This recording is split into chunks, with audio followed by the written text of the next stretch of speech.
Hi guys, இன்றைக்கி gift rival பண்ண போகிறோம். யார் யார் எங்கெங்கே கிஃப்ட் வச்சுருக்காங்கன்னு பார்த்தரலாம்.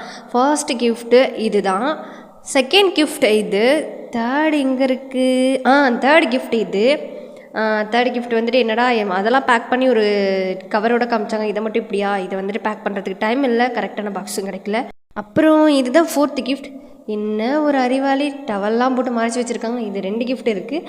இது வந்துட்டு 2 பேரோட கிஃப்ட்டு, அதை வந்துட்டு வச்சுருக்கோம். நாங்கள் இப்போ எல்லாமே கிஃப்டெல்லாம் எடுத்துகிட்டு ஒரு ரவுண்ட் ஃபார்மேஷனில் உட்காந்துட்டோம். எதுக்கு அப்படின்னா, எங்கள் கிஃப்ட் எல்லாத்தையும் நாங்கள் வந்துட்டு நடுவில் சென்டரில் வச்சுட்டு நாங்கள் எங்கள் சைல்டு யார் அப்படின்னு கெஸ் பண்ணுவோம். எங்கள் கெஸ்ஸிங்ஸில் ஒரு சைல்டு இருப்பாங்களே, நீங்கள் தான் என் சைல்டு அப்படின்னு சொல்லுவோம். அது ரைட்னா ரைட், ராங்னா ராங், அவ்வளோதான்.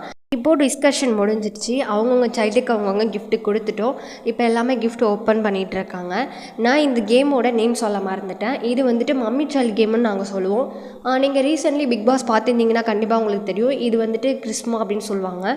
இதில் ஹைலைட்டே என்ன அப்படின்னா, கிஃப்ட்டு கிடையாது.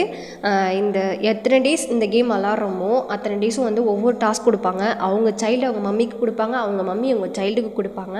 அந்த மாதிரி கொடுக்கும்போது ஒரு சில டாஸ்க்லாம் ரொம்ப ஃபன்னியாகவும் இருக்கும், ஒரு சில டாஸ்க் வந்துட்டு செய்கிற மாதிரியும் இருக்கும், ஒரு சில டாஸ்க் வந்துட்டு செய்ய முடியாத மாதிரியும் இருக்கும். எனக்கு வந்து டாஸ்க் எப்படின்னா, எனக்கு வந்து ஃபர்ஸ்ட்டு டாஸ்க்கே 2 லிட்டர் வாட்டர் வந்துட்டு ஒன்றே குடிக்கணும் அப்படின்னா கண்டிப்பாக என்னால் பண்ண முடியாது. அதனால் பண்ணலை. அதுக்கான பனிஷ்மெண்ட்டும் இருக்குது. இந்த பனிஷ்மெண்ட்டுமே வந்துட்டு ஒவ்வொருத்தருக்கும் ஒன்று ஒன்று அப்போல்லாம் கிடையாது, காமனாக எல்லாேருக்கும் ஒரே பனிஷ்மெண்ட் தான். அந்த மாதிரி இந்த கேம்ஸ்லாம் நாங்கள் விளையாண்டு முடித்ததுக்கப்புறம் நாங்கள் ஒரு டேட் ஃபிக்ஸ் பண்ணி அன்றைக்கி கிஃப்ட் ரிவல் பண்ணுவோம். இந்த டேட்டை வந்து நாங்கள் ஆல்ரெடி ஃபிக்ஸ் பண்ணி தள்ளி போயிடுச்சு. ஒர்க் இருக்கும் ஒரு சில பேர் லீவ் போட்டுருவாங்க, வராமல் இருப்பாங்க. அந்த மாதிரி இன்றைக்கி தான் அதுக்கான கரெக்டான டைமிங் கிடச்சிது. இன்றைக்கி தான் கிஃப்ட் ரிவல் பண்ணோம்.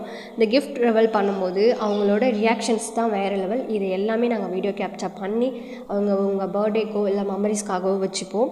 இது வந்துட்டு இயர் வந்துட்டு நாங்கள் செலிப்ரேட் பண்ணுறது. இந்த இயரும் சூப்பராகவே செலிப்ரேட் பண்ணோம். ஃபைனலி எல்லா கிஃப்ட்டையும் ஓப்பன் பண்ணி அப்படியே வச்சுட்டோம். ஒரு சில பேருக்கு அவங்களுக்கு பிடிச்சதாகவும் இருக்கும், ஒரு சில பேருக்கு அவங்களுக்கு அன்எக்ஸ்பெக்டட் எதிர்பார்க்காததாக கூட இருக்கும், ஒரு சில பேருக்கு அவங்க எதிர்பார்த்த கிஃப்டாகவே இருக்கும். ஆனால் இதில் வந்துட்டு யாருமே நான் எதிர்பார்த்த கிஃப்ட்டு தான் இது அப்போல்லாம் கிடையவே கிடையாது. எல்லாருக்குமே அன்எக்ஸ்பெக்டட் கிஃப்ட்டு தான். இந்த மாதிரி கேம்ஸ் நீங்களும் விளாண்டுருக்கீங்க அப்படின்னா எனக்கு ஒரு கமெண்ட் பண்ணுங்கள்.